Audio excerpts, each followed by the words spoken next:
ఈ పాల హౌస్ అంతా అడుగుదాము ఏం రేట్లోని. ఏం రేట్ చెప్తారన్నా?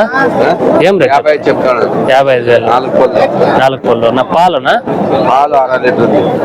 6 లీటర్ల పూట్కి 6 లీటర్లు ఉంది అని అయితే చెప్తున్నారు. 55,000 చెప్తున్నారు. ఆవు చూడొచ్చు, ఇదైతే పాలావు. పాలు కారుతున్నాయి. ఏం రేట్ చెప్తారు అయితే అడుగుదాము. ఓలిస్టాను ఏం రేట్ చెప్తారు? ఇది ఏం రేట్ చెప్తారు? 45,000 చెప్తున్నారు. నా పాలు ఎన్ని ఉన్నా? 4 పళ్ళు పడ్డంట. 6 ఉంది పాలు అనేది చెప్తున్నారు. చూడండి, పాలు అయితే కారుతున్నాయి. ఎందుకంటే ఇట్లా సెంటర్ వేసుకొచ్చినప్పుడు నైట్ పాలు అట్లా స్టాక్ పెట్టాయంటారు. ఇంకా చూడండి, ఇంకా ఇక్కడ ఉన్నాయి కానీ ఆయన వాళ్ళే ఇయ్యావు.